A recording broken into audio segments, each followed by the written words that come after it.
Bonsoir et bienvenue sur Europe 1, c'est Sophie Peters. Nous sommes ensemble depuis une semaine déjà et c'est un plaisir de vous retrouver chaque soir durant ce mois d'août. Je voudrais remercier Raphaël, Jean-Éric, Guillaume, Sylvie, Françoise, Michel, Harmonie pour leur soutien et pour leurs encouragements et pardon bien sûr si j'en oublie certains d'entre vous. Je suis avec vous jusqu'au 20 août. Vous retrouverez Caroline Dublanche à son retour de vacances le 23 août. Europe 1 vous ouvre son antenne en direct au 39 21. Nous sommes ensemble jusqu'à 1h du matin pour discuter entre nous de ce qui vous préoccupe ou vous rend heureux en ce moment, pour parler pourquoi pas de vos vacances ou de votre travail.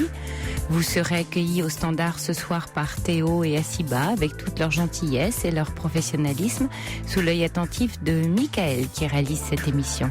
Vous pouvez aussi réagir à ce que vous entendez à l'antenne par SMS en composant le 7 21 21 en commençant votre texto par le mot nuit ou envoyez un mail sur le site europe1.fr. Envoyez un message à l'émission et vous sélectionnez Libre Antenne. J'attends vos appels sur le 39 21. Europe 1, Sophie Peters. Bonsoir Solange. Oui, bonsoir Sophie, merci de me recevoir. Oui. Et donc, je vais un petit peu expliquer ce qui nous arrive. En fait, on a passé la cinquantaine et on est les parents d'un fils unique. Alors, bon, c'est pas quelque chose de choisi parce que c'est vrai que les fils uniques, c'est quelque chose de couver. Oui, de couver. Voilà. Bon, c'est comme ça a été la vie. Alors, voilà. Ce charmant jeune homme qui a bientôt 30 ans est quelqu'un de brillant. Quelqu'un dont je m'abstiendrai de dire son prénom pour la bonne raison, c'est que c'est un homme assez en vue politiquement. Absolument brillant, qui nous a apporté d'énormes satisfactions, de bonheur, je dirais, de partage et d'une vie. Ses amis disaient de nous-mêmes que nous sommes la Rolls des parents, pour vous dire. Oui, j'allais vous dire, vous avez dû lui apporter beaucoup de choses pour qu'il soit si formidable. Et voilà. Non, voilà. Je ne sais pas ce que l'on a fait de mieux que les autres. On n'a rien fait de mieux, loin de là. Loin de là. Et puis un jour, eh bien, ce monde s'est effondré. Autant dire les choses telles qu'elles sont pour nous en tant que parents. Parce qu'on s'est retrouvés il y a quelques années. On disait, avec mon époux, on se disait, il lui manque plus qu'une petite amie pour que tout soit parfait pour lui. Mmh. Et puis ce jour-là est arrivé. Et ce charmant jeune homme, attire un trait sur tout son passé.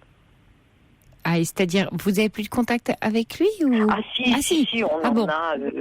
Mais quoi, sur sa carrière Non, sur sa carrière, on découvre certaines choses qu'il ne nous dit plus par la presse, alors qu'il était, je dirais, heureux de nous faire participer à toute son évolution de carrière, on va dire.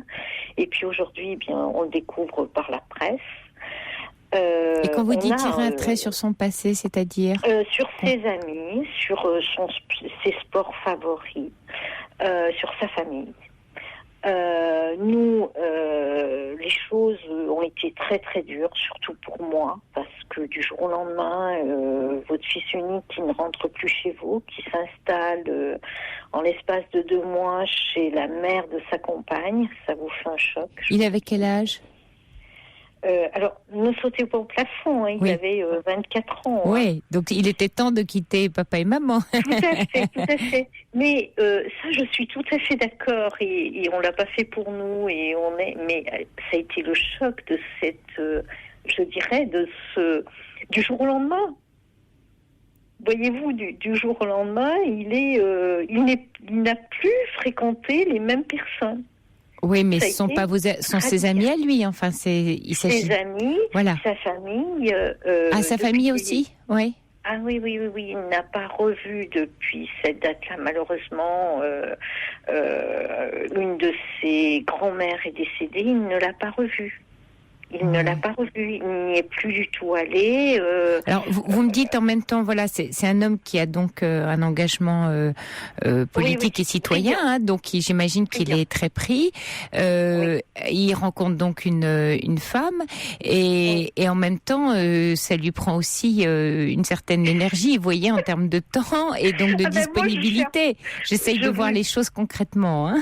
Oui, mais voilà. Je suis d'accord. Moi aujourd'hui. Donc après, il va être dans certaines priorités et sa priorité c'est d'avancer dans sa vie d'homme et sa vie également autant politique que sentimentale. Vous voyez, vous me diriez, il a abandonné sa carrière, il a changé. C'est pas le cas. Il est en train d'investir. Voilà. Non, mais il est visiblement, avec ce que vous me dites, en train d'investir un domaine qu'il avait jusqu'à présent pas investi, qui est une relation avec une femme. On va dire que c'est bien, on est heureux pour lui, c'est de son âge. Et donc, forcément, il désinvestit, vous voyez, la sphère familiale et notamment ses parents, puisqu'il avance. Et il avance, oui, en se retournant, pas forcément, mais vous dites que vous continuez à avoir des contacts. Il n'a pas coupé les ponts et la communication. Non. Oui. Non. On a, je dirais pas, été présent à chaque investiture, à chaque. Oui, donc il a gardé le lien. Il a, oui. Mais voilà, en tant que parent, on a beaucoup de mal à se faire à ces situations. Vous vivez.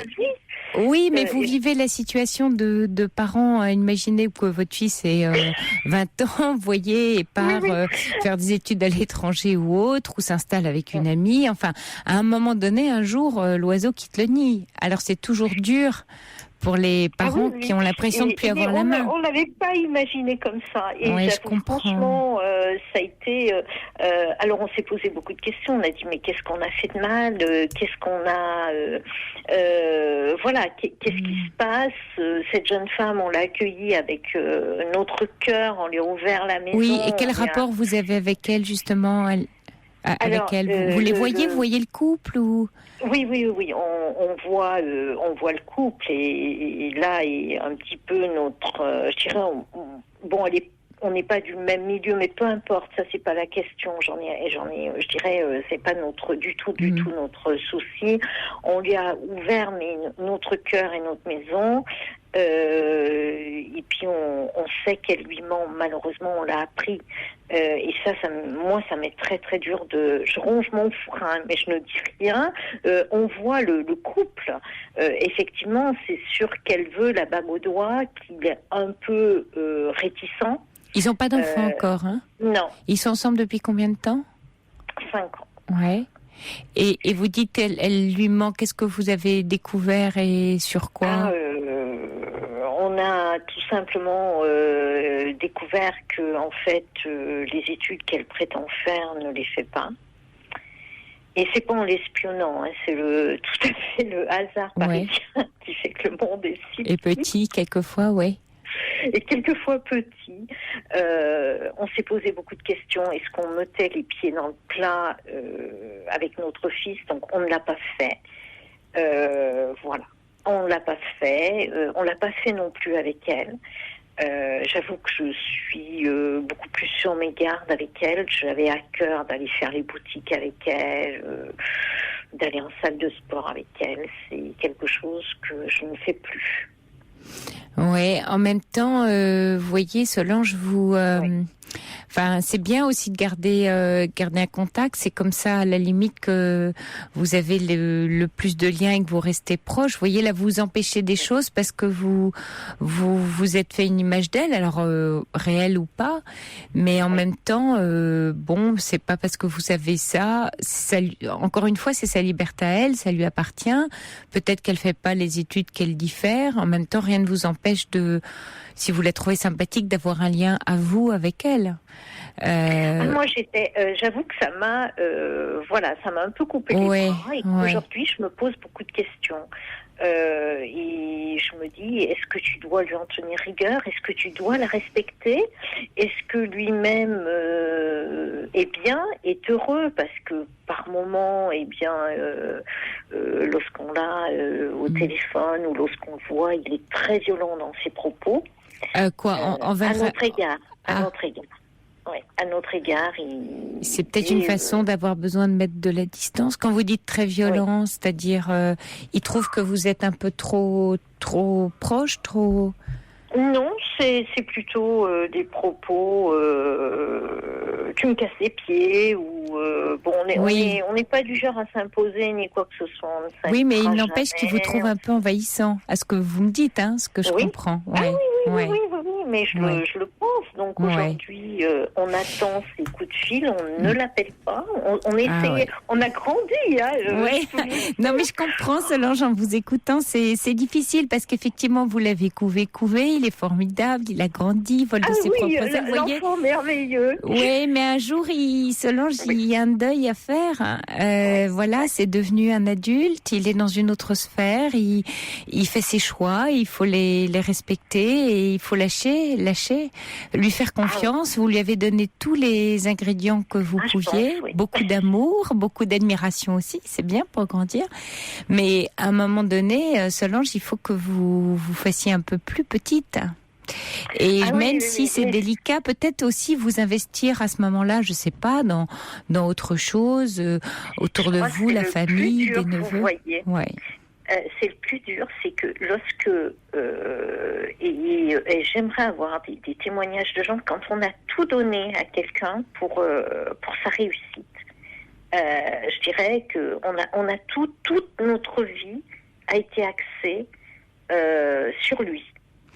Ben oui, mais du jour au lendemain, et aujourd'hui, on se retrouve avec un terrible manque. Ah ben oui, Solange, c'est tout le problème. C'est tout le problème, mais vous savez, il faut pas regretter parce que c'était comme ça que vous avez vécu votre rôle de parent et c'est tant mieux. Mais maintenant, il y a effectivement ce vide à vivre. Vous savez, c'est ce qu'il y a de plus dur dans nos vies, le vide, la solitude, l'abandon, tous ces sentiments-là. Ah mais là, moi je me surprends.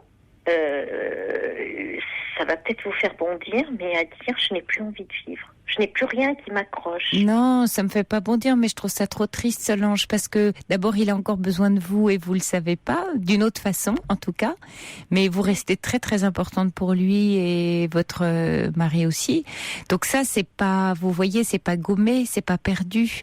Là quand je vous entends, c'est un peu comme si vous l'aviez perdu. Non, vous l'avez pas perdu. Simplement il a changé, il a évolué et c'est tant mieux. Vous imaginez s'il était resté ce petit garçon, mais il aurait pas pu, vous voyez. Il faut arriver à se réjouir. Et c'est compliqué, ce que je vous dis là, mais se réjouir de l'homme qu'il est devenu, d'en être fier, un peu en silence, en distance, un peu loin, mais voilà, essayer de développer ça en vous, vous voyez. Mais c'est vrai que c'est très dur de découvrir son propre enfant. Aujourd'hui encore, j'ai une amie qui m'a dit tu as vu ton fils est dans la presse. Je n'étais pas au courant. Et oui, mais franchement, ça. Alors, je comprends Solange, mais il peut pas vous appeler dès qu'il se passe quelque chose dans sa vie, vous voyez. Non, mais justement, c'est idiot. Je veux dire, tu es vraiment gaga. C'est pas idiot. Parent possessif, tout ce que vous voulez. Non, Solange, vous avez beaucoup investi et le fait d'avoir énormément et tant investi, aujourd'hui, vous vous sentez toute vide, de plus d'investissement. Donc, ce que je vous conseille, c'est de trouver un autre investissement. Parce que vous voyez, quand vous dites, j'ai plus envie de vivre ou j'ai plus de raison, non, il y en a plein des raisons de vivre. Et vous comprenez que lui, ça l'étouffe si vous devenez ça, s'il est votre raison de vivre. Mais à côté de ça, je dirais qu'on fait des activités. On est des retraités joyeux. Actifs, tant mieux. Actifs, on fait des voyages, mais il y a ce manque et on se dit mais on n'est pas une famille normale, c'est pas possible, c'est pas comme ça que ça se passe. Voilà, vous voyez. Non, c'est que vous vivez une période de deuil et de lâcher prise, vous voyez, de retrait, c'est un changement de vie là. Vous savez, toutes les charnières, les changements de vie, c'est toujours ce qui nous bouscule un peu, c'est des petites tempêtes intérieures et puis là c'en est une. Donc il y a rien de ridicule, il y a rien de pas normal, ou tout ça est très normal au vu de ce que vous me racontez.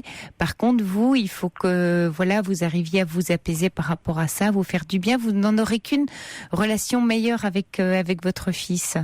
Et il est sûrement assez grand pour se rendre compte si c'est la femme de sa vie ou pas, sa compagne, et il saura mettre la distance qu'il faut s'il a besoin. Faites-lui confiance.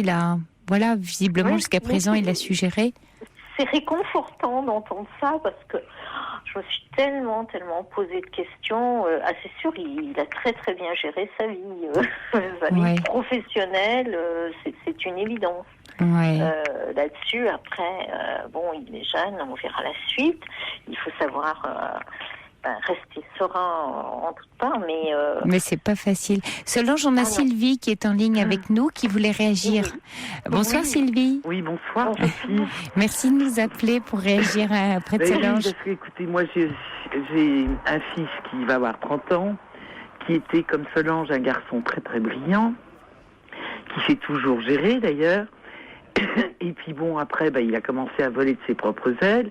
À l'âge de 17 ans, il avait voulu, après son bac, avoir un studio. Donc, on lui avait pris un studio. 3 mois après, il repassait souvent à la maison en faisant un peu la tronche. Alors, je lui dis, mais qu'est-ce qui va pas? C'est tes études, tes amours. Et alors, il me dit, non, maman, c'est la solitude, la famille, c'est chiant, mais c'est pas mûr. Après, il a repris son indépendance. Il est professeur de lettres. Il s'épanouit énormément dans son boulot. Il travaille à la Cinémathèque. Mais Solange, je crois qu'il faut, ma petite Solange, pas être pesante. Parce que votre fils, qui est justement un garçon intelligent, il ressent bien que vous êtes en manque, en fait. En manque de lui. Moi, je ne me rendais pas compte que j'étais en manque, que lui le faisait supporter. Et donc il doit s'en rendre compte. Alors comme il vous aime certainement beaucoup, ça le bloque. Et ça l'agace. Ça l'agace. Et moi je serais vous, Solange. Je ne sais pas quel âge vous avez. J'ai bientôt 60. C'est tout jeune, 60 ans. Écoutez, il faut que vous habitez Paris. Oui. Attendez, dans Paris, vous vous rendez compte toutes les opportunités? Oui, mais vous savez, Sylvie, c'est ce que disait Solange. Elle est active, hein. Elle c'est pas tant le problème de faire des choses que d'arriver à gérer ce vide en elle. Cette angoisse, voilà. Cette angoisse m'étreigne la cette nuit. Perte, mais j'en pleure. Mais c'est parce que ce vide, elle ne pense qu'à ça, Solange. Oui. Solange, vous ne pensez qu'à ça. Et je suis sûre que même si vous avez des activités à gauche, à droite, vous les faites pas vraiment. Non, c'est vrai, tout à fait. Vous ne les faites pas vraiment. Est-ce que vous avez des amis? Oui. De bonnes amies? De bonnes amies, mais qui vivent aux antipodes de moi, du fils brillant qui a réussi, qui me disent « Ouais, tu en as tellement fait pour lui. » Mais attendez, ça c'est vraiment le genre de réflexion. Vous direz à vos bonnes amies, on n'en fait jamais trop, on ne sait jamais si c'est bien. Ou si c'est bien. Vous savez, il n'y a pas de formule avec les enfants. Non, il n'y a pas de formule. Ouais. Non, il n'y a pas de formule. On n'en fait jamais trop pour ses enfants. Et Solange, moi j'ai une question avec votre mari, donc le papa.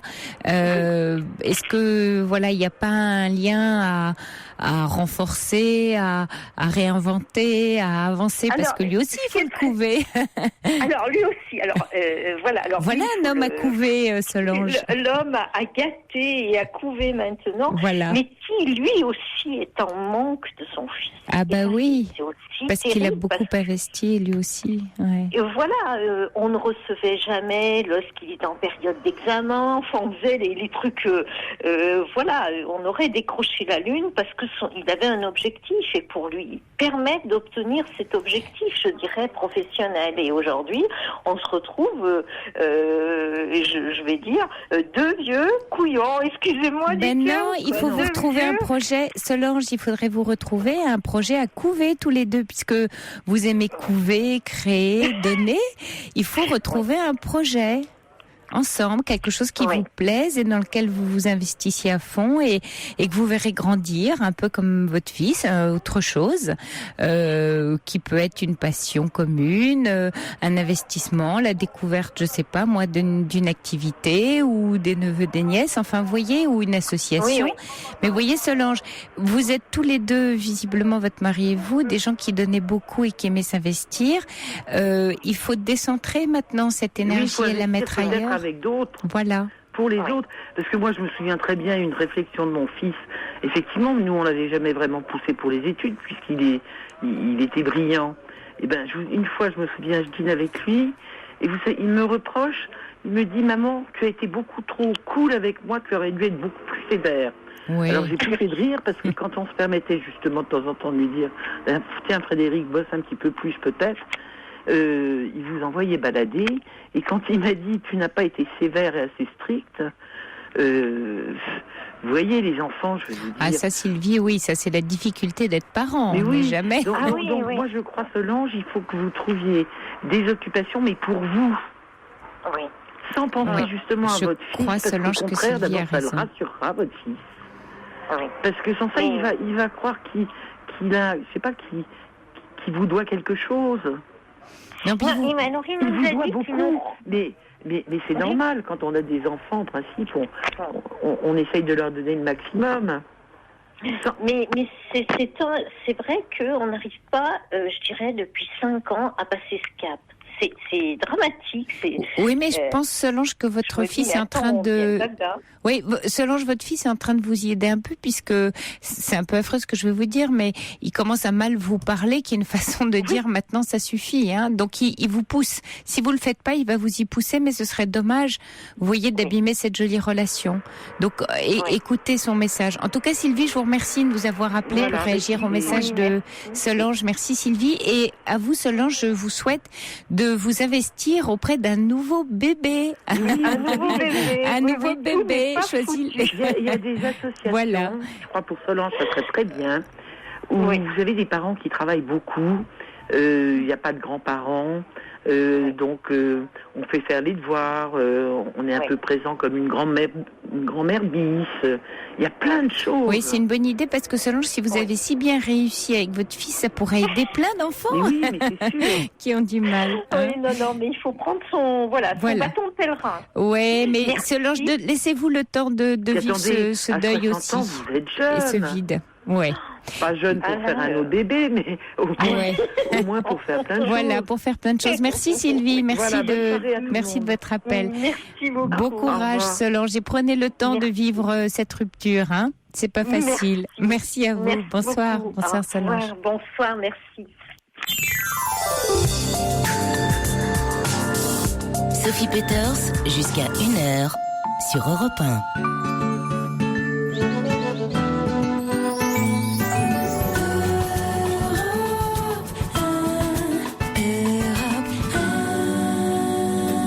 Bonsoir Camille. Bonsoir, merci de bien vouloir m'écouter. Mais je vous en prie Camille, alors Eh bien, je ne sais pas comment m'exprimer, je ne sais pas comment expliquer. Vous disiez que vous vous sentez un peu débordée par les objets ou les choses. Alors, je ne me sens pas un peu débordée, je me sens énormément débordée. Ouais. Énormément débordée. Voilà, et puis je voudrais essayer de comprendre ce qui m'amène à ça, ce qui m'écrase, ce qui me paralyse. Je voudrais savoir si c'est quelque chose que beaucoup de personnes connaissent, et je voudrais aussi pouvoir trouver une solution pour m'en sortir. Oui, Camille, explique-moi, quand vous dites débordé par les choses, les objets, chez vous, c'est plein d'objets, vous n'arrivez pas à trier C'est plein d'objets, mais... Enfin, vous voulez dire, vous entassez, il y a des gens qui ont des tas d'objets, mais qui les gèrent. Oui.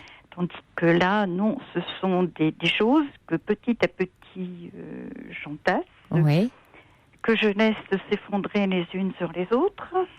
Je vis un peu comme un très mauvais clochard.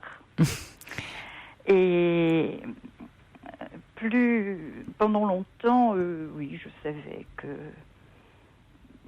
je voulais, quand j'entreprends des rangements, je veux toujours que ce soit des super rangements. Oui, donc la montagne est trop grosse. Parfait. Voilà. Et puis, je ne vais jamais jusqu'au bout. Oui, si elle est trop grosse, oui. Et du coup, il arrive un moment où tout disparaît dans un coin. Et pendant longtemps, je pensais que, c'était là, que c'était à faire, mais qu'il suffisait un jour de m'y mettre. Mais maintenant, je me rends compte que ce n'est pas vrai. Mmh.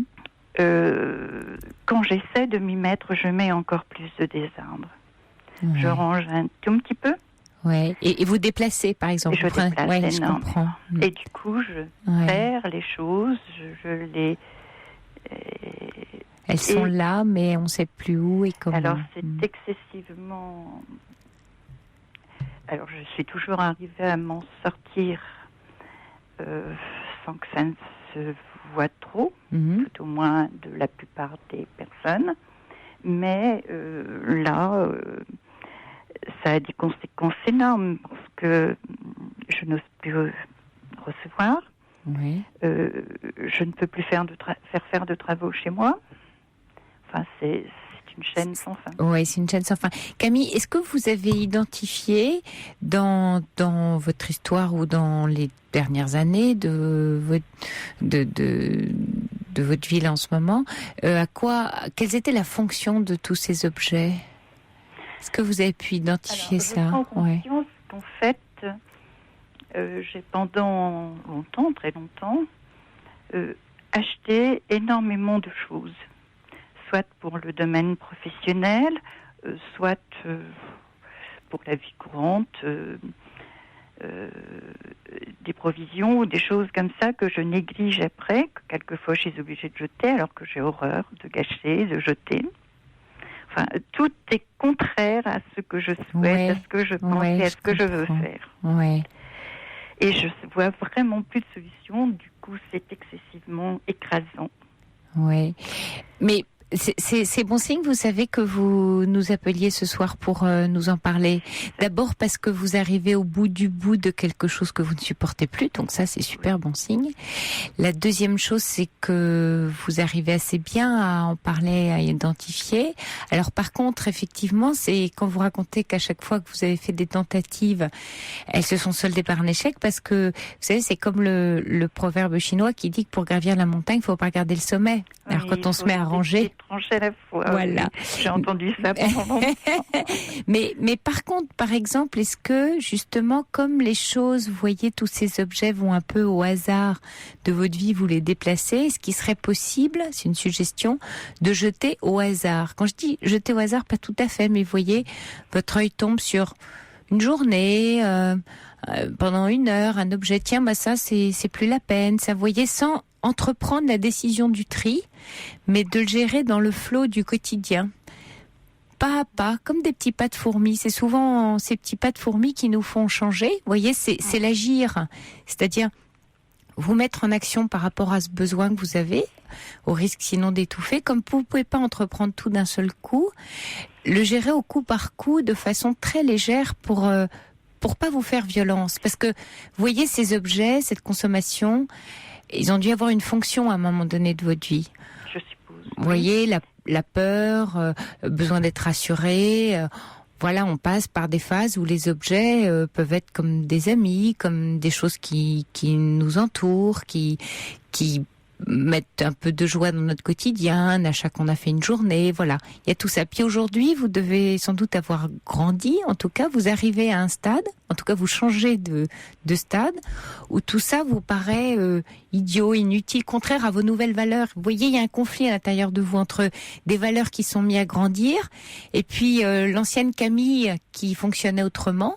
Et aujourd'hui, il faudrait arriver à raccorder la nouvelle Camille qui ne jette pas pour autant l'ancienne. L'idée, c'est pas de rejeter ce que vous avez été, ce que vous avez fait, mais de prendre compte, tenir compte plutôt de ce que votre nouveau besoin, de ce désir. Oui, il y a un désir, vous voyez Camille, ça c'est très positif, le désir. Oui, mais le désir, je crois que je l'ai. Là, j'ai eu des preuves à un certain moment récemment.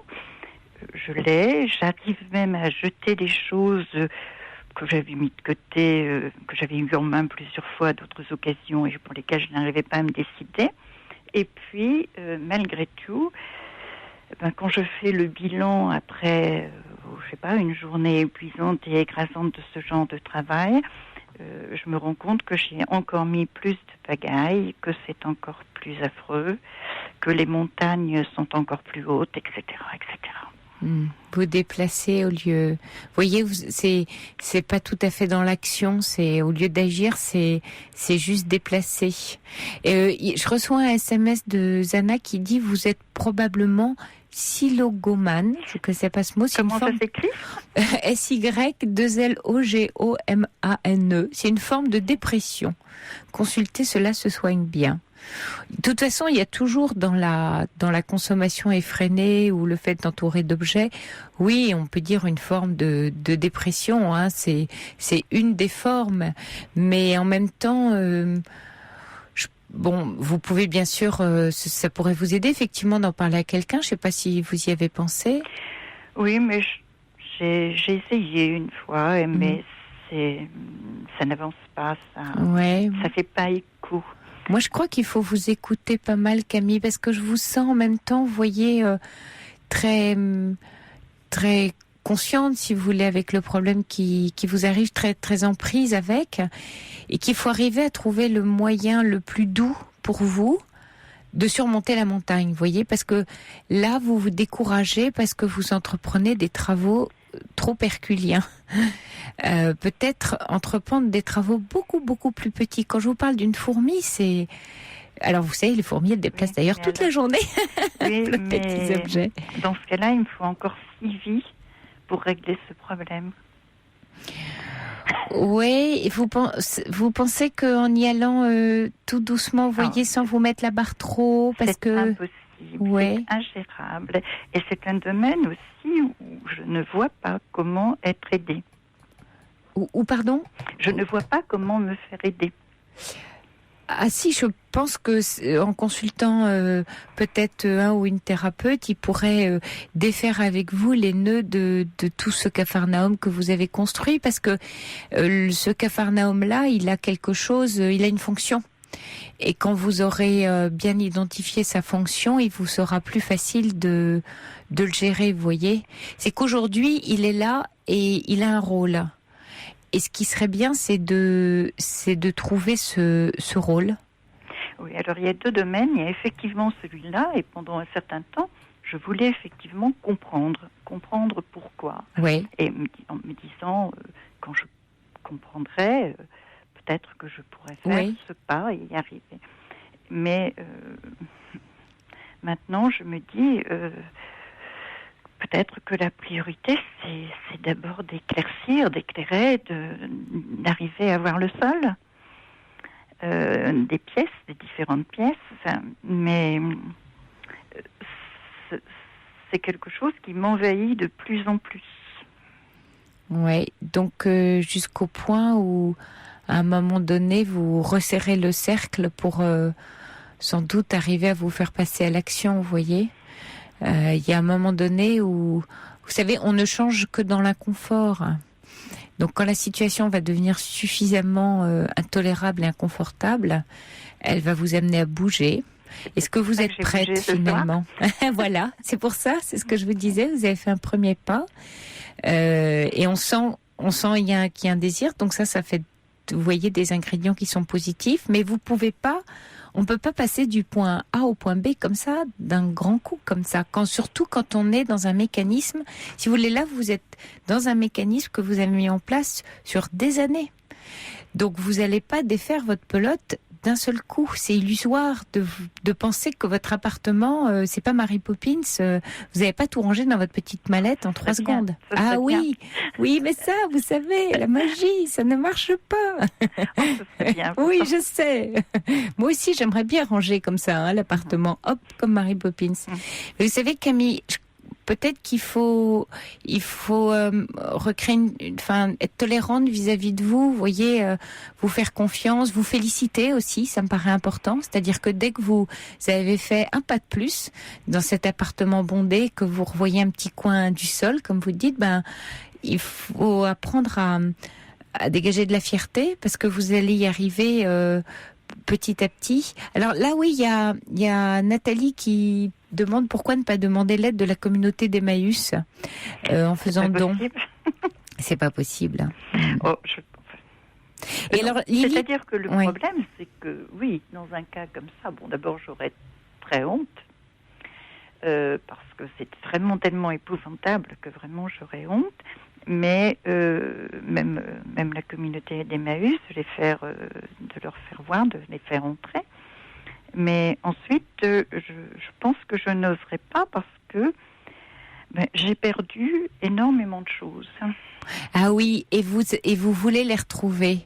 Ah, c'est intéressant, ouais. J'ai perdu énormément de choses dans ce souillis. Peut-être même énormément, par exemple, de chèques, de tas de choses. Et pour des choses que je ne peux pas énumérer. Et je serais très mal à l'aise bien sûr. de savoir que c'est fini définitivement. Et je pense à une chose, Camille, est-ce qu'il n'y a pas des choses que vous avez voulu oublier aussi dans tout ce foutoir ? Enfouir, vous savez ? Peut-être. Ouais. Il y a Lily qui demande: tous ces objets que vous conservez, vestiges concrets de votre vécu, ne sont-ils pas un moyen d'immortaliser certaines périodes de votre vie ? Oui, mais pour l'instant, quand c'est une montagne j'allais dire presque de quelques mètres, c'est pas une immortalité. Ouais. Moi, je me demande, vous voyez, Camille, en vous écoutant, si il n'y a pas, vous voyez, vous n'avez pas voulu enfouir des choses, pas voulu voir. Et si vous rangez, bien sûr, vous allez retrouver, mais il y a des choses que vous allez voir aussi. On n'a pas forcément envie, parce que ça remue, ça remue de.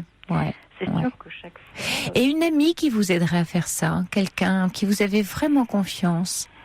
Pas le faire seul, vous voyez, parce que vous pouvez être bouleversé de quelqu'un qui vous connaît bien, à qui. Je demandais à quelqu'un il y a quelque temps. Oui. Comment parce qu'elle vient dans les maisons, donc elle sait que ça existe. Ouais. Mais je lui disais, mais comment vous pourriez faire si je vous demandais de m'aider ? Et elle me dit, le problème, c'est que je serai toujours obligée de vous demander si je peux jeter ce qu'il faut faire, etc. Donc, ça va sûrement pas être... on va rien gagner, quoi. On va pas gagner de temps.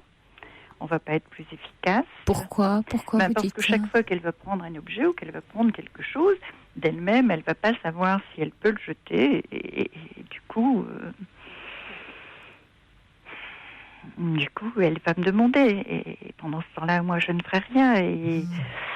Et ce sera encore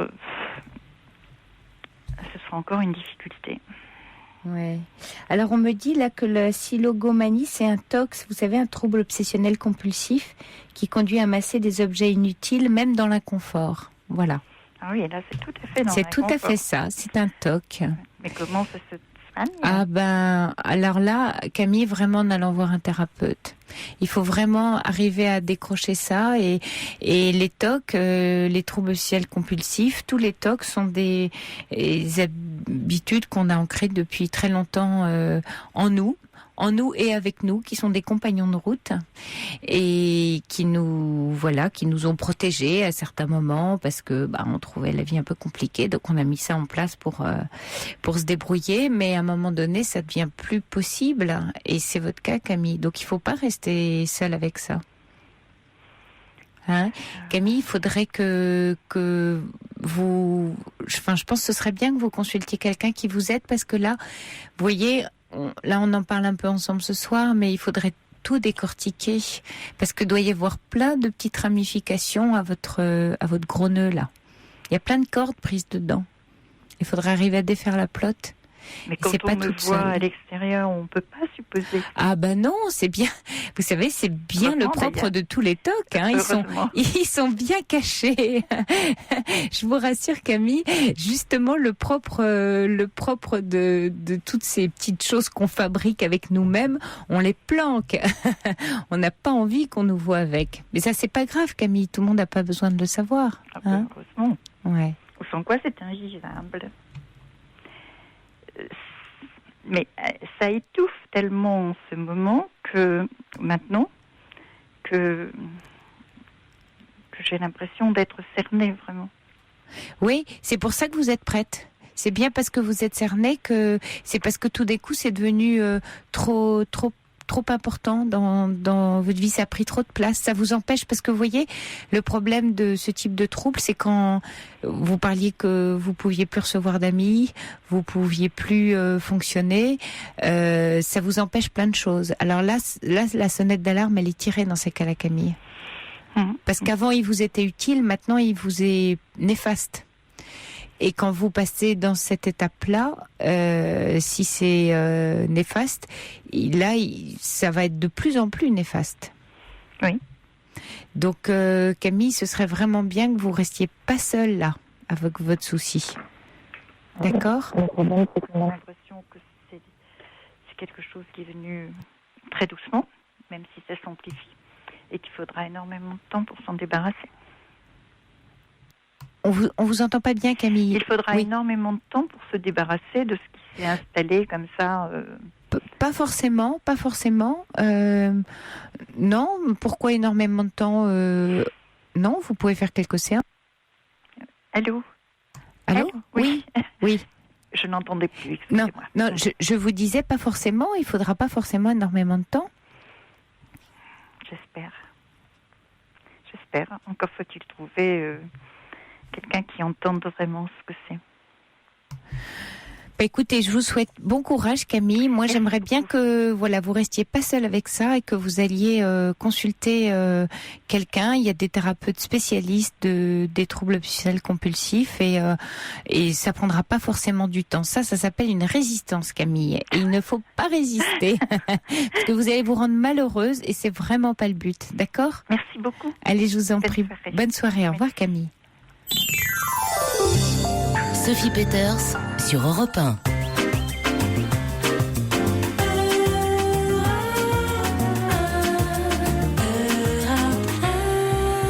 Bonsoir Sarah. Oui, bonsoir. Alors Sarah, oui, vous nous appelez pour votre petit garçon. Oui, et je vous remercie beaucoup de me prendre à l'antenne parce que en fait, je suis complètement perdue. Oui. Et en fait, le sujet, est que j'ai eu une conversation avec mon fils de 6 ans qui m'a un peu bouleversée. Ouais. Ouais, un peu bouleversée. D'autant que en fait, je m'y attendais un peu parce que j'avais eu d'autres indices précédemment et je vous appelle, je vais rentrer dans le détail, mais je vous appelle surtout pour savoir comment je dois réagir, est-ce que je dois vraiment y prêter attention ou pas, quoi. Ouais, alors, il vous a dit quoi, donc, ce petit garçon de 6 ans? Oui. En fait, on parlait parce qu'il a une petite sœur qui est très dans les princesses et les princes, et la princesse va épouser le prince, etc. Elle a quel âge, sa petite sœur? Elle a 3 ans. D'accord. Donc, ils ont 3 ans d'écart. Et donc, à un moment donné, j'ai dit, ta sœur va épouser un prince, et toi, une princesse. Enfin, bon, voilà, c'est naïvement. Et il dit, non, moi, je vais épouser un prince. Alors, comme c'était pas la première fois qu'il me l'avait dit, je me suis dit, mais je l'ai un peu cuisiné, quoi. Je lui ai dit, mais pourquoi je lui dis, mais tu sais, tu as un petit garçon. Les petits garçons, ça épouse... Alors, bon, peut-être que c'est un peu curieux d'avoir ces conversations à l'âge de 6 ans, mais bon, bref, ça a été notre conversation à nous. Et je lui dis, non, mais normalement, un homme, ça épouse une femme, et voilà. Et il me dit, non, oui. Et moi, j'enchaîne en disant, mais tu te sens bien, en tant que petit garçon, ou tu te sens un peu fille? Alors, j'ai peut-être un peu orienté le débat. Ouais, ouais. Et il me dit, oui, je me sens fille, je me sens... et il me dit que voilà, il fait des rêves depuis plusieurs mois, il m'a pas précisé, il m'a dit, j'en fais très souvent. Et c'est un rêve où je m'habille en fille, je porte des bijoux, des boucles d'oreilles. Je ne porte pas de boucles d'oreilles. Je me maquille. Alors moi, j'étais là. Oui, alors Sarah, déjà d'emblée, je voudrais vous rassurer tout de suite, c'est que à cet âge-là, fille ou garçon, ça veut pas dire grand-chose dans le sens où sexuellement, si vous voulez, c'est pas encore très déterminé. Donc un petit garçon de 6 ans, il est capable de s'imaginer en fille comme de s'imaginer en garçon. Vous voyez, il peut switcher comme ça. Alors vous, ça peut vous inquiéter, mais lui à 6 ans, non. Il peut jouer avec des identités différentes, comme la petite fille d'ailleurs. Donc une petite fille du même âge peut se sentir un héros, prince, chevalier, terrassant un dragon. Donc il n'y a pas, si vous voulez, de déterminisme comme ça, lui, dans sa tête. L'autre question que j'avais envie de vous poser, c'est sa petite sœur, quand elle est arrivée, enfin, quelle a été sa réaction? Est-ce que vous avez eu, besoin, ou est-ce que la famille s'est beaucoup resserrée autour de cette petite fille? Est-ce que les valeurs féminines sont, je ne sais pas, je fais des suppositions pour voir. Est-ce que les valeurs féminines sont très mises en valeur dans votre famille? Vous voyez, est-ce qu'il y a des choses comme ça qui font que lui, en tant que petit garçon, il se dit, dis donc, c'est super bien d'être une fille. Voilà. En fait, quand la petite sœur est arrivée, on a eu presque tendance à l'oublier parce que on se disait, on voulait surtout pas justement qu'il soit jaloux. Donc en fait, le pédiatre nous avait dit de temps en temps montrer à votre petit garçon de 3 ans que bon, le bébé, c'est un bébé, c'est pas très intéressant et que c'est lui qui garde toujours la primeur. En fait, donc on a vraiment essayé. Il a exprimé de la jalousie, ça c'est évident. Mais j'ai envie de dire que c'était tout à fait normal. Ça nous a même plutôt rassuré qu'il le fasse comme ça.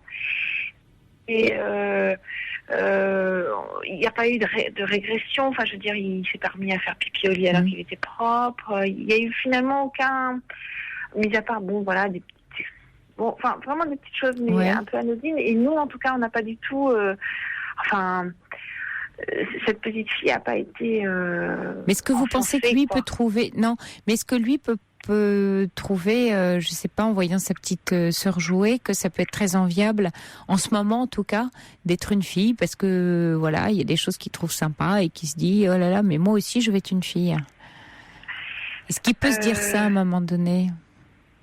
Pour plein de raisons, Parce que vous voyez, ce qui est toujours très compliqué avec des petits-enfants, comme cet âge-là, c'est qu'on a tendance à interpréter avec notre connaissance d'adulte et nos yeux d'adulte. Or, attention, c'est un enfant et lui, il est dans sa logique d'enfant.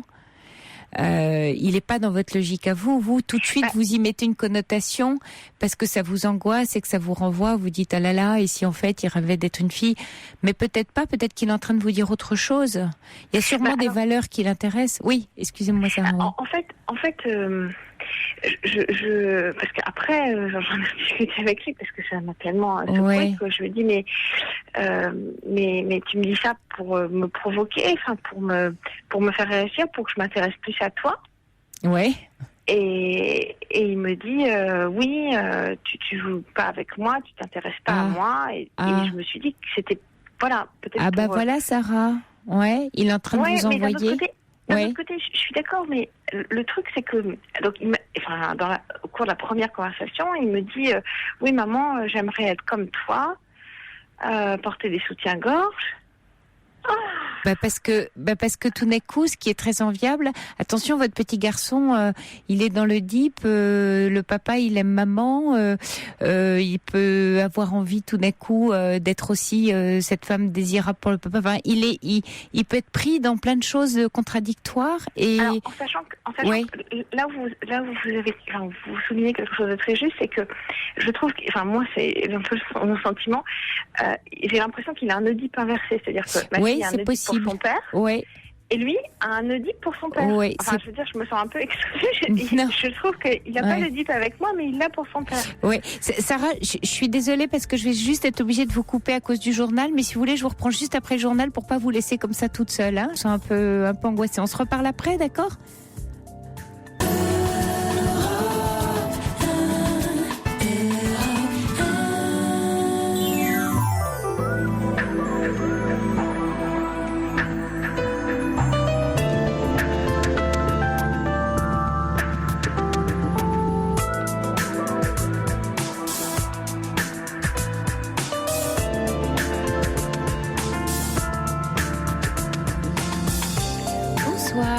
Voilà, il est minuit 11 sur Europe 1 et nous reprenons le fil de notre émission encore pendant 1 heure. L'antenne est à vous, il vous suffit de composer le 39 21 pour partager avec nous vos préoccupations, des événements de votre vie.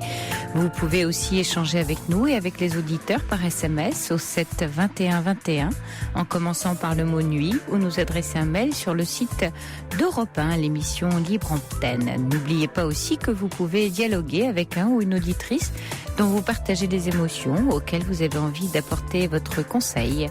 La nuit se poursuit avec au standard Théo et Asiba et Mickaël à la réalisation.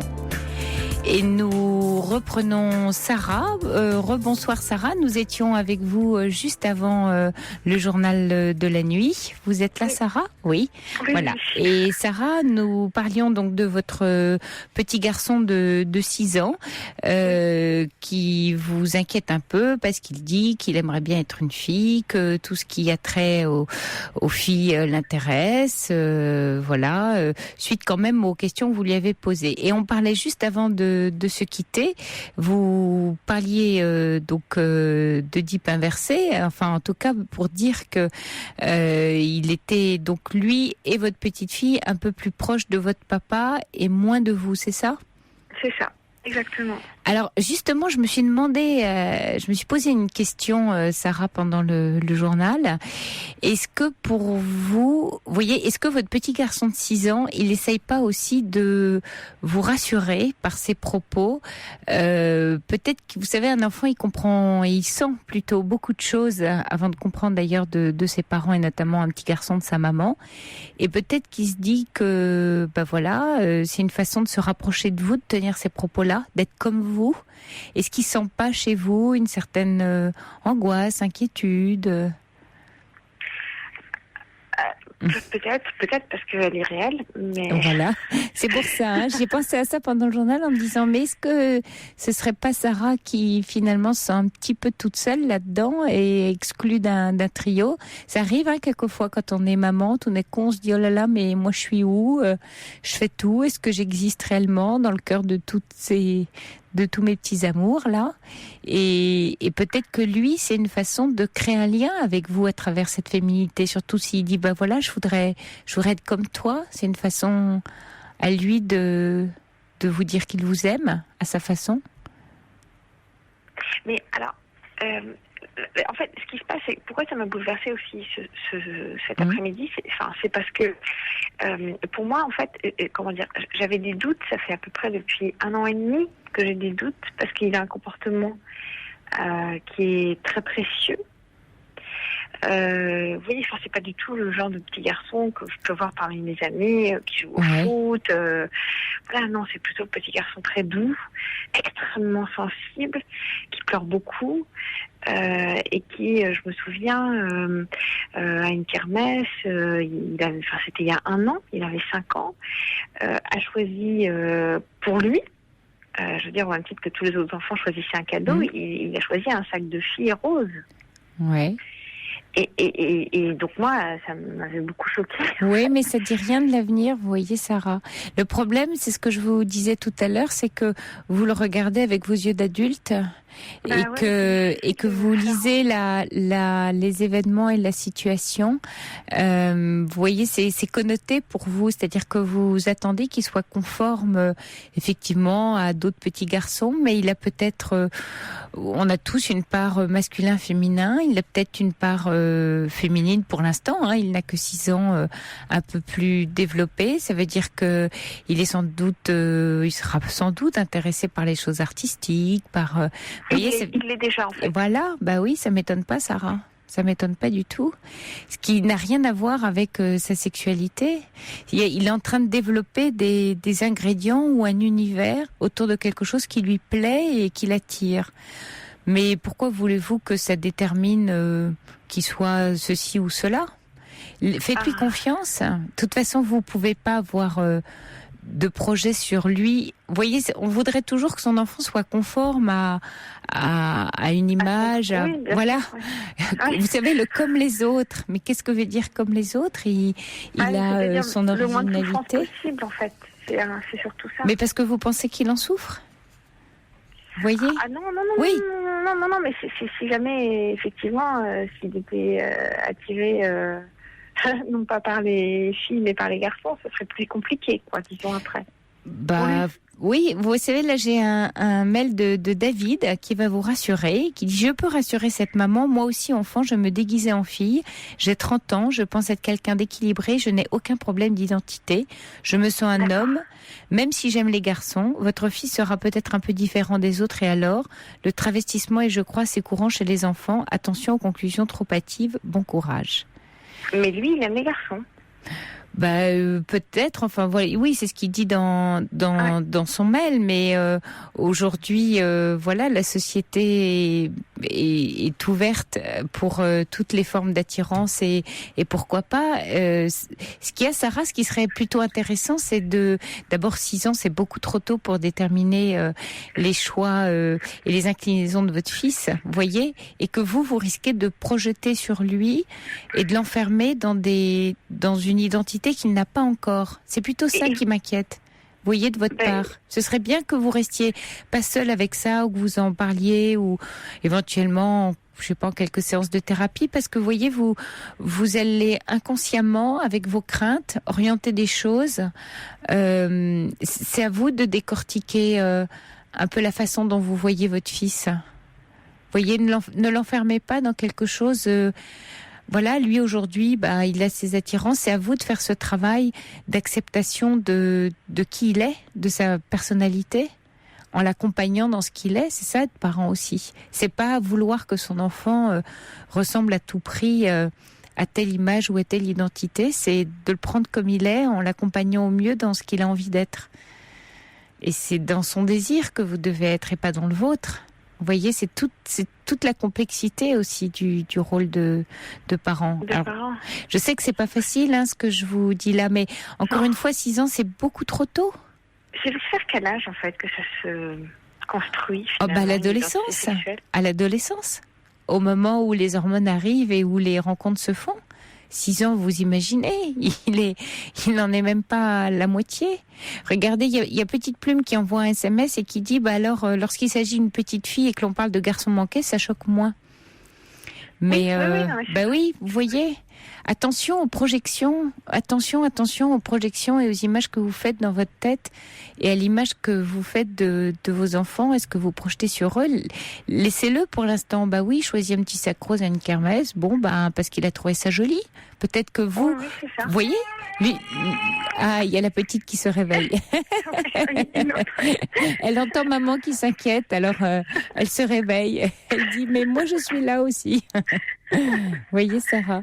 Non, vraiment, Sarah, je crois que il faut faire un petit travail là avec vous-même et sur vous-même par rapport à votre inquiétude et à ce que vous projetez. Mais en même temps, je vous rassure, tout ça est très normal. Quelle maman ou quel papa n'a pas été inquiet quand son enfant est petit de dire est-ce qu'il va être ceci, est-ce qu'il va être cela, et est-ce que j'aimerais ou est-ce que j'aimerais pas. Voilà, on est toujours un peu angoissé par rapport à ça. C'est tout à fait normal, votre angoisse, Sarah.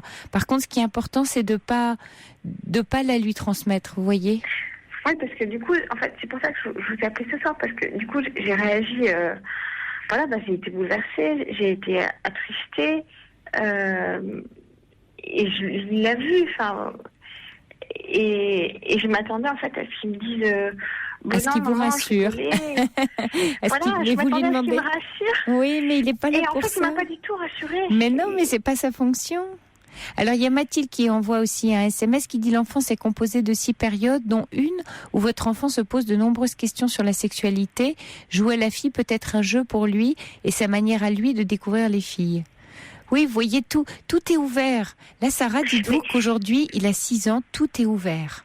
C'est-à-dire qu'en fait, vous voyez, il ne joue pas à la fille. Enfin, je veux dire.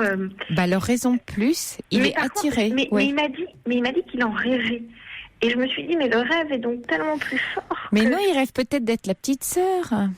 Et est-ce qu'il n'a pas joué à la naissance de la petite sœur où vous disiez il n'a pas régressé, il n'a pas manifesté? Peut-être que c'est aujourd'hui qu'il manifeste des choses par rapport à la petite sœur qui grandit, qui prend plus de place et il finit par se dire il vous a dit d'ailleurs, mais tu t'occupes moins de moi.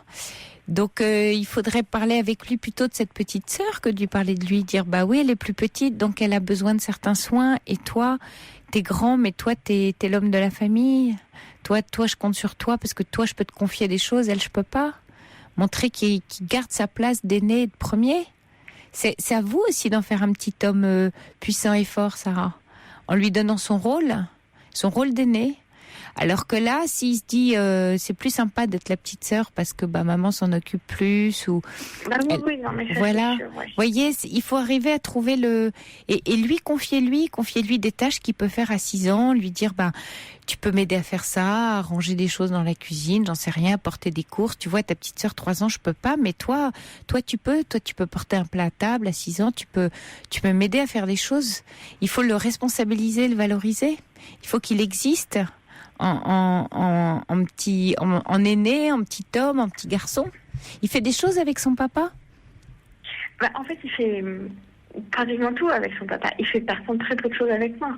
Mais... c'est tant mieux qu'il fasse plein de choses avec son papa. Voilà, quelque chose de très rassurant. Mais il peut faire aussi des choses avec vous. Vous voyez, tout ça n'est pas figé, Sarah. Tout ça n'est pas figé. Et surtout, ne le figez pas. C'est mon meilleur conseil. Surtout, ne le figez pas par vos inquiétudes. D'accord. Et écoutez ce qu'il dit en termes de place. Ça me paraît assez important. D'accord ? D'accord. Et par rapport à justement à ma place dans le trio, vis-à-vis de mon mari, est-ce que je dois... C'est à votre mari aussi de vous donner votre place. C'est ensemble, il faut... Lui, c'est un père merveilleux, mais qui est aussi très câlin, qui est presque maternant. Vous voyez, il est presque plus maternant que moi. Et du coup, je me dis, mais du coup, c'est peut-être un peu confusant pour les enfants. Ouais, je crois que les meilleurs parents sont ceux qui sont le plus vrais par rapport à ce qu'ils ont envie de faire avec leurs enfants. Donc, il n'y a pas de méthode ou de bonne place ou de bonne école. Par contre, il y a le comment vous le sentez. En revanche, moi, ce que j'entends là, c'est que vous souffrez de quelque chose qui est pas calé pour vous, voyez, en termes de place. Donc, ce serait bien de ne pas rester seul avec ça, d'aller en parler avec quelqu'un, parce que ça va vous aider. Ça peut être juste quelques séances. Et puis, d'en parler aussi avec le papa en disant, t'es comme ça, et moi, tu me vois comment, où est mon rôle, vous voyez, parlez-en ensemble. C'est important on avait déjà commencé. Voilà. Et de parler de vous, en tout cas. De parler de vos inquiétudes, parce que là, je vous sens inquiète. Et ça, c'est pas très très bon pour vos enfants, une maman inquiète. C'est pas grave, hein. C'est des périodes, vous savez, la vie c'est une succession de petites périodes, donc vous inquiétez pas non plus. Mais voilà, c'est bien vous en parler et vous êtes sur le bon chemin, vous vous rendez compte des choses, c'est déjà un grand pas de fait. Et puis ce serait bien effectivement d'aller essayer de trouver votre place là dans ce quatuor que vous formez, parce que vous en avez une sûrement très très importante, Sarah, je n'en doute pas. Hein? D'accord. Bon courage à vous, Sarah. Merci de nous avoir appelés. Merci à vous. Bonne soirée. Au revoir. Sophie Peters, jusqu'à 1h sur Europe 1.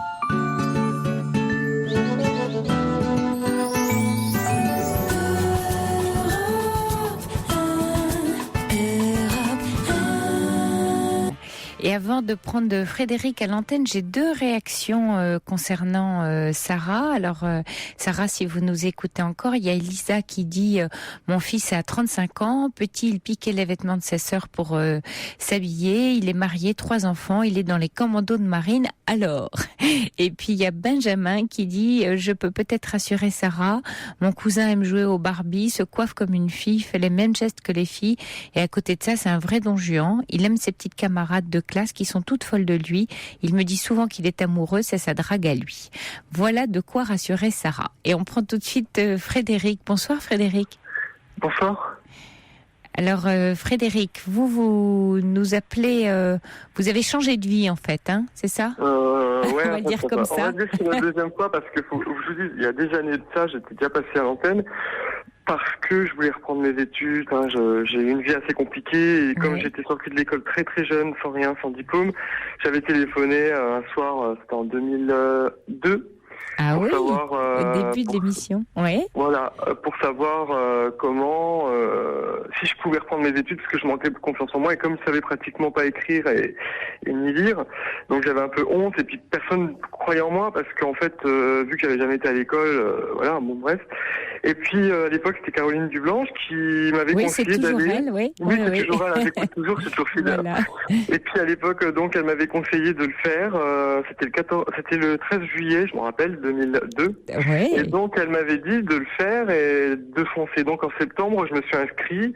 Et puis, aujourd'hui, j'ai un bac plus 5. Voilà. Waouh, bravo, quel beau parcours. Alors, j'en parlerai avec Caroline, c'est merveilleux. Ouais.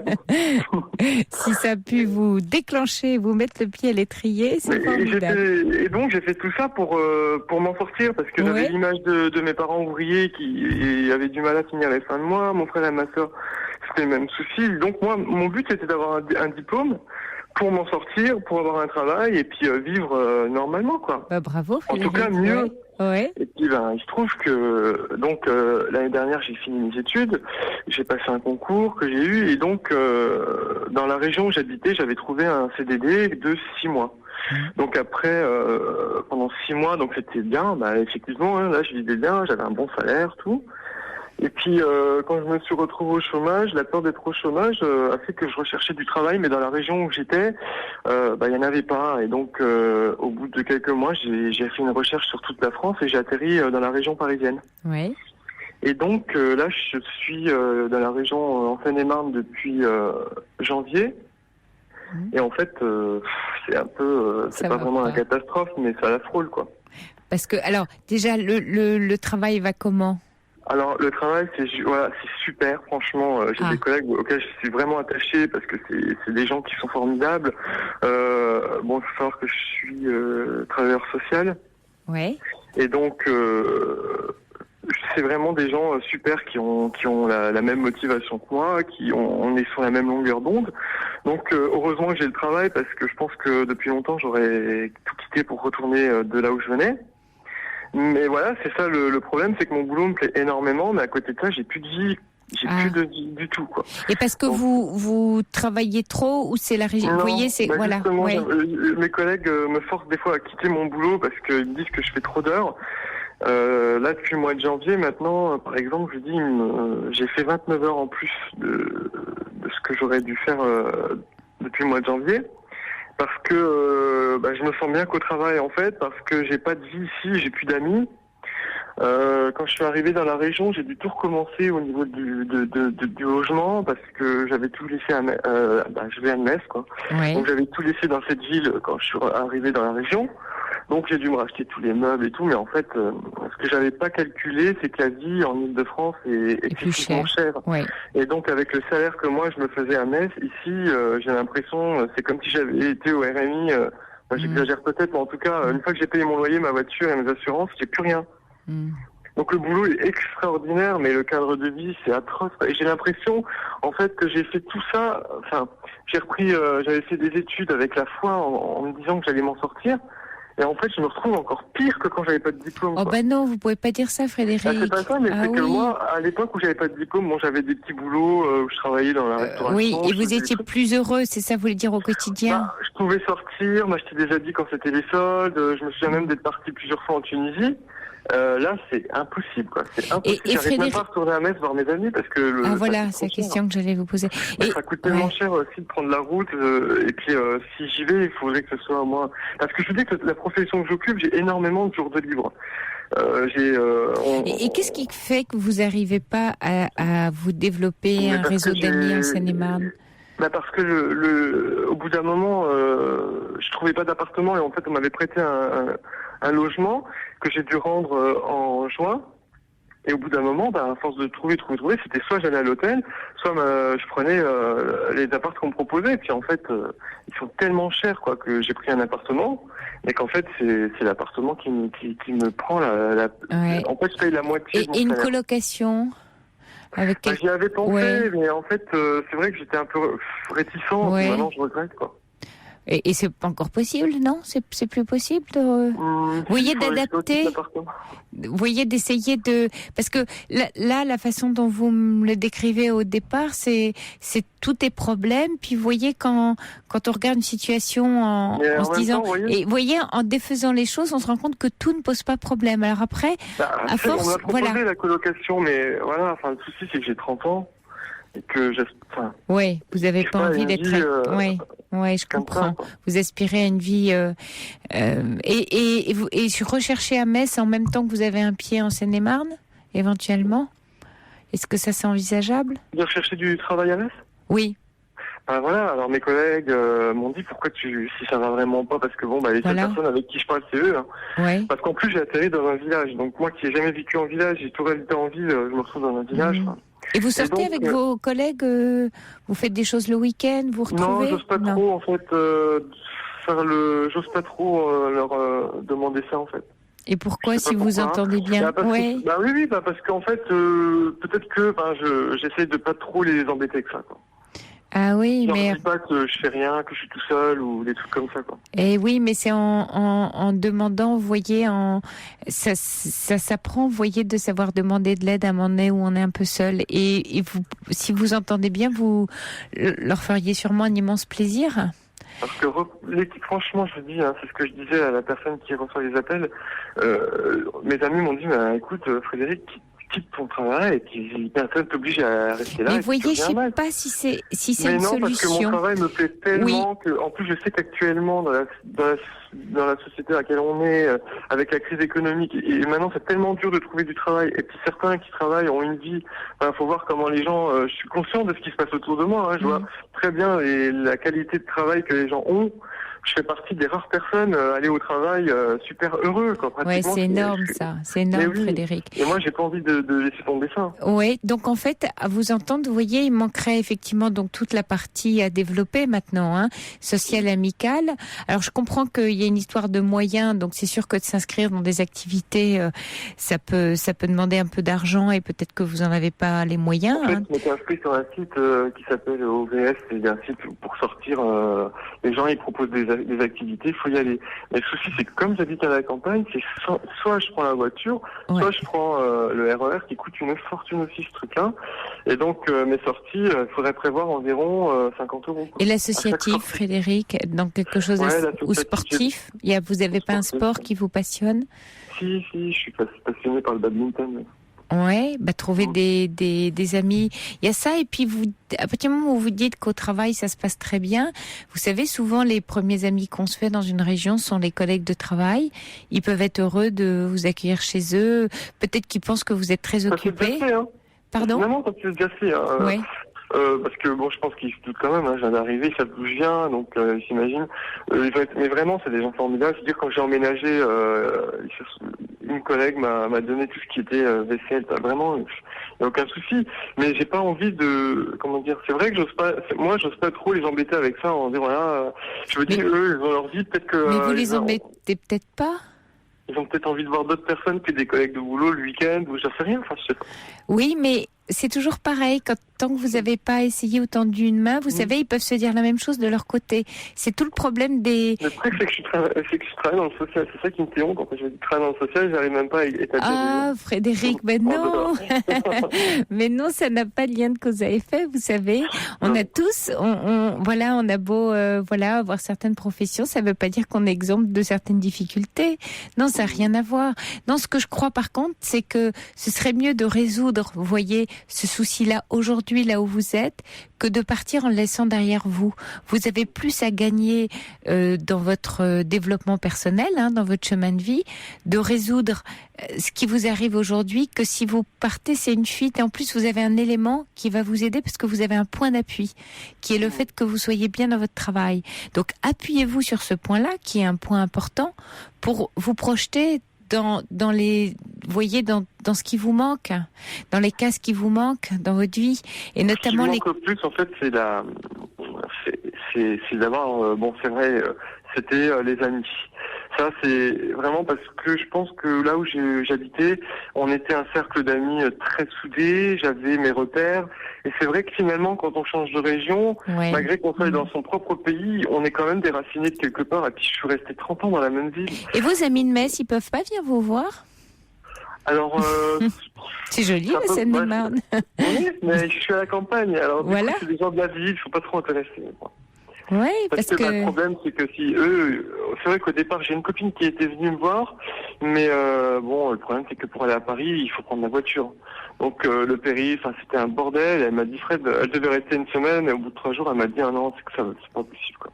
Ah ouais. Puis, c'est vrai que je sais pas, mais quand on vient de la ville, c'est super compliqué de se retrouver dans la campagne. Et puis, oui, vous savez, on vient aussi voir des amis. En plus. Oui, mais vous voyez, Frédéric, c'est un peu j'ai envie de dire, des faux prétextes. C'est pas la ville ou la campagne. Après, vous savez, c'est qu'est-ce qu'on en fait, les liens qu'on tisse, Partout, il y a de la vie, il y a des gens à rencontrer, des gens à découvrir. Après, il faut aller vers les autres. Part de responsabilité, je sais très bien, parce que, par exemple, je passe mes journées de repos sur Facebook à parler avec mes amis de Metz. Bah oui, vous voyez, vous laissez pas la porte ouverte, il n'y a pas l'énergie qui se fait, vous voyez. Vous avez laissé encore un pied à Metz, donc tant que les 2 pieds sont pas en Seine-et-Marne, vous n'allez pas pouvoir marcher là-bas. Tant qu'il y a un pied à Metz et un pied en Seine-et-Marne, c'est pas confortable pour avancer. Vous voyez, je pense que il faudrait vous recentrer là où vous êtes en faisant le vrai choix d'être là. Parce que quelque part, dans ce que j'entends, il n'y a pas le vrai choix d'être là. Il y a ça c'est bien, mais je suis pas d'ici. Vous voyez, je vous entends le dire, je suis pas d'ici. À un moment donné, on fait le choix d'être là. Vous faites le choix d'être là où vous êtes, peu importe ce soit. Ça fait qu'une semaine que j'ai fait la demande. Ah, ça c'est un bon signe. Ça c'est un bon signe, Frédéric. Ouais. Vous voyez, je suis persuadée que voilà, c'est des pas qui, il faut que vous arriviez à vous ancrer, parce que vous avez tout à gagner à vous développer dans votre chemin là où il est. Peut-être qu'un jour vous repartirez à Metz, pourquoi pas. Mais aujourd'hui, il faut traverser ça, vous voyez, parce que c'est là que vous allez encore franchir un pas. Vous en avez franchi un sacré gigantesque depuis 8 ans. Donc vous imaginez dans 8 ans. Mais... Et puis des fois j'appelais pour des nouvelles. Je me rappelle que quand j'ai eu ma licence, j'avais une fois rappelé la radio pour le dire.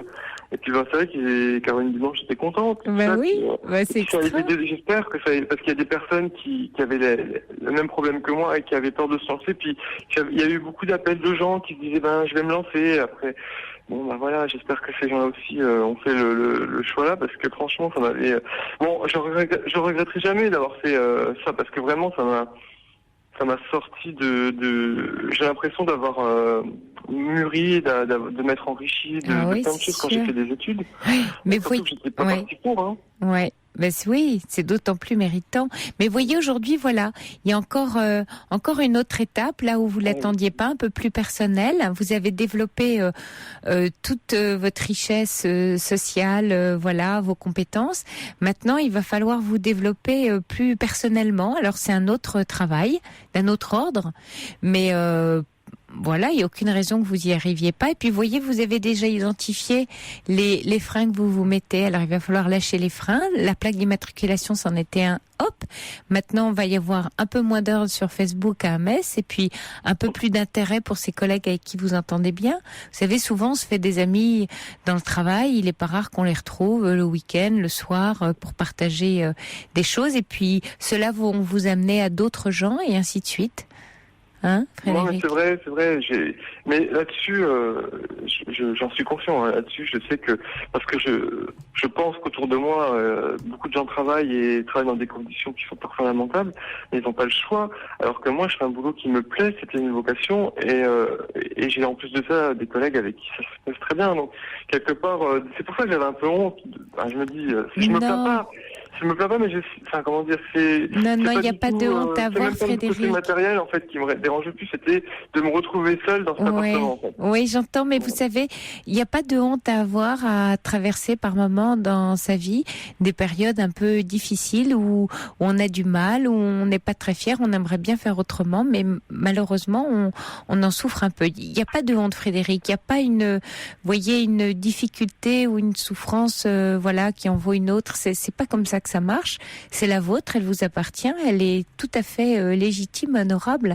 Par contre, maintenant, à vous d'en faire quelque chose. Ne la laissez pas grandir et pousser comme une mauvaise herbe dans votre jardin. Hein? Non, ce qui est sûr, c'est que de toute façon, je quitterai pas cet emploi. Donc ça, c'est déjà sûr et certain. Ouais. Enfin, en tout cas, c'est pas dans mes projets à long terme. Donc ça, c'est déjà sûr, parce que bon.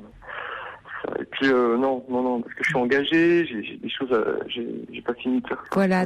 Donc je pense que ce qui serait bien maintenant, c'est de dire à certains confrères ou consoeurs au travail avec qui vous entendez bien, tiens, c'est sympa, qu'est-ce que tu fais dimanche ou samedi, on peut se faire un truc, voilà, proposer. Vous serez peut-être très très très surpris de leur accueil.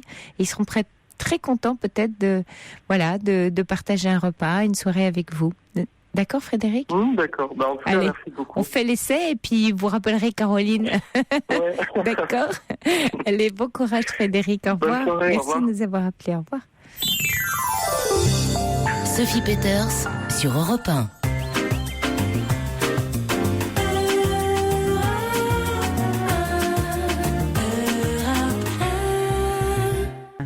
Et alors, avant de prendre Jérémy en ligne, on a Monique qui dit à Frédéric que même dans les petites villes de campagne, les municipalités proposent souvent des activités peu onéreuses, sport, dessin, balade. Voilà, ça c'est un petit mail pour motiver Frédéric. Et tout de suite, on accueille Jérémy. Bonsoir Jérémy. Bonsoir Sophie. Merci de me prendre à l'antenne. Voilà, donc je vous appelle parce qu'en fait j'ai un problème qui, vous allez me dire ça sans doute, qui est peut-être lié à la maladie qui m'a été diagnostiquée il y a maintenant un peu plus de 2 ans. Le problème, c'est que depuis de nombreux mois maintenant, je peux pas m'empêcher d'aller sur les sites de jeux en ligne et de dépenser des sommes qui vous mettent en danger. Oui, je me mets en danger. Oui. Et c'est vrai que le souci, l'argent, le rapport avec l'argent a toujours été un souci, pour moi. Savoir le gérer, comme on dit, l'argent me brûle un peu les doigts. Oui, c'est ce que je pensais. Souvent. Mais là, ça devient un point. Je m'en rends compte. C'est peut-être déjà pas mal. Oui, c'est déjà pas mal. Et c'est quoi la maladie dont vous parliez qui a été Je suis bipolaire. Ouais. Mais vous êtes traité aujourd'hui, vous ? Oui. Je suis suivi. D'ailleurs, pour tout vous dire, on va dire cet après-midi, parce qu'on est déjà mardi. Oui. Je vois ma psychiatre à 17h, donc voilà. Oui, voilà. Et vous lui en avez parlé de cette histoire de Paris en ligne ? J'ai tellement honte que elle sait que parfois je dépense un peu trop, j'ai des pulsions comme ça m'arrive quand je suis en période excessive, on va dire. Mais j'ai tellement honte que ça je lui ai pas dit. Ah oui, c'est dommage, Jérémy, parce qu'il y a pas. Vous savez que sans faire un lien avec vos troubles, ça arrive aussi à des. C'est beaucoup plus répandu qu'on ne le croit. Les addictions aux jeux et aux jeux d'argent. À l'époque, c'était les casinos. Maintenant, on a les paris en ligne. C'est encore plus facile. C'est les casinos en ligne, en fait. Voilà, c'est les casinos en ligne, exactement. Mais ce serait bien que vous en parliez avec elle parce que vous déjà de le décrocher. Vous voyez de ce pourquoi vous la voyez, mais ça va peut-être vous entraîner sur autre chose que vous n'avez pas vu. Il y a aucune honte, Jérémy, vous savez. Oui, moi je me dis à 37 ans, je devrais pas en arriver à des oui, mais je devrais être capable de on n'est pas ma barque et de gérer mon budget et voilà. Oui, mais Jérémy, si vous faites ça, c'est que ça a une fonction pour vous sûrement importante. Ça remplit autre chose. C'est pas une histoire tant de gestion d'argent. Vous seriez alors ok, c'est de l'argent. Vous pourriez être, je sais pas, addict au chocolat, alcoolo. Enfin, vous voyez, toutes les addictions disent quelque chose de nous. Voilà. Non, mais voyez, toutes les addictions disent quelque chose de nous, de notre histoire. Après, il faut creuser pour voir où ça s'accroche. Mais il y en a pas une. C'est pas honteux. C'est une de nos difficultés à vivre qui s'exprime à travers ça. Jusqu'à présent, vous voyez, je me rattrape comme je peux, parce que j'essaie de bosser comme un malade entre guillemets. Et pour éviter d'y aller. Autorisé que je n'ai pas. D'ailleurs. Donc ça c'est important parce que je me retrouve parfois à découvert Et donc voilà quoi, je veux dire, Et là, je reçois un SMS de Nico qui dit: ne pourriez-vous pas jouer à des jeux sans enjeu financier? Vous avez essayé ça? Oui, c'est pas intéressant. Ce qui est bizarre, c'est que en fait, au départ, je suis pas très jeu, quoi. Moi, j'ai des amis, enfin, ou des potes qui jouent comme ça, et moi, je trouve pas beaucoup d'intérêt à le faire. Vous voyez, quoi, c'est à des jeux vidéo, des choses comme ça m'intéresse sans plus, quoi. Et là, ce qui vous intéresse, c'est le frisson de je peux tout perdre, je peux gagner, c'est l'adrénaline, non? Oui, on peut dire ça, mais c'est surtout de se dire tu vas peut-être avoir un petit pécule parce que j'ai gagné parfois, il faut le dire. Ouais. On perd beaucoup plus qu'on gagne, je le dis tout de suite à ceux qui seraient tentés, quoi. Ouais. Mais voilà, c'est de se dire je vais pouvoir me mettre un petit pécule et après je vais pouvoir m'acheter mon bois ou je vais pouvoir m'acheter ceci et cela, quoi. Et au départ ça n'a pas pour moi de but malsain, quoi. Mais ça en devient malsain de toute façon, puisque au bout du compte j'y perds des plumes. Et Jérémy, vous pensez que la mise en danger, c'est quelque chose qui vous parle dans cette attitude-là? Vous voyez? C'est-à-dire que est-ce que j'aime ça quelque part? Oui, est-ce que le fait de jouer comme ça un va-tout, de se mettre en danger, vous sentez plus exister? Est-ce que ça donne du piquant à votre vie? Ça la colore? Ça lui peut-être donne un peu. Ouais. J'avais jamais pensé à ça sous cet angle-là, quoi, mais c'est possible, oui. Parce que vous voyez, souvent le jeu comme ça fait vibrer, ça crée des émotions. Ça se joue en quelques instants, quelques minutes. Vous voyez, puis c'est dangereux. Enfin, c'est dangereux parce que vous savez que vous pouvez perdre. Et ce fait de pouvoir perdre, c'est quelque chose qui fait monter votre tension. C'est un excitant, hein. C'est un excitant. Alors, doute, oui. est-ce que par le passé, vous pouvez faire le lien avec d'autres activités qui pouvaient ressembler à ça? Est-ce qu'il y a eu des moments comme ça dans votre vie? Vous avez eu des formes comme ça de passion ou jusqu'au bout, vous voyez, quelque chose qui vous prend comme ça? En tout cas, pas de passion qui me mettait en danger, quoi. Parce que moi, mes grandes passions, ça a toujours été Caroline Dublanche, je connais peut-être un peu ça, parce que d'ailleurs, entre parenthèses, si vous pouvez lui transmettre mes amitiés. Oui, j'y manquerai pas. Parce que je l'avais déjà eu à 2 ou 3 reprises, mais des années en arrière. Et mais ma grande passion, c'est toujours été l'animation, et notamment l'animation radio, au niveau local. Hein. Mais je me suis jamais. Ça a toujours été l'argent qui m'a d'ailleurs causé des soucis, quoi. Mais malgré tout, j'y reviens, quoi. C'est comme c'est une drogue, hein, c'est terrible, quoi. Mais moi, l'argent a toujours été et l'argent est d'angoisse oui. Et la peur d'en manquer, je pense, parce que dans ma famille, sans entrer dans les détails, c'est la question dans ma que famille, on n'était pas fortunés, vous voyez. Mère au foyer, mon père, qui était surveillant de prison, et 5 enfants.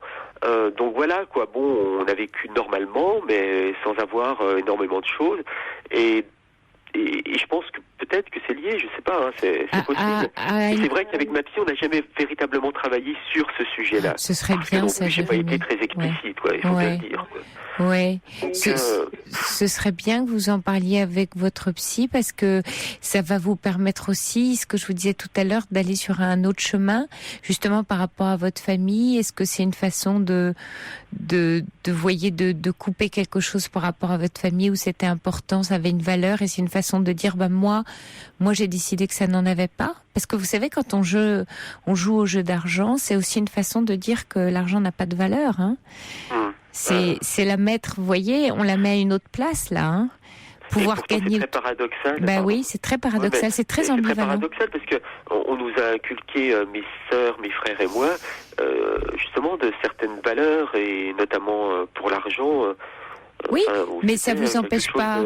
Oui, mais ça vous empêche pas, vous, d'activer quelque chose par votre comportement qui dit que oui, vous pouvez avoir la valeur, mais dans votre comportement, vous dites autre chose. Donc, s'il y a quelque chose en vous qui a besoin d'être écouté, Et c'est vrai qu'en en parlant avec votre psy, vous allez réussir à dénouer les fils de qu'est-ce qu'il y a, qu'est-ce que vous êtes en train de dire, qu'est-ce que ce comportement dit de vous.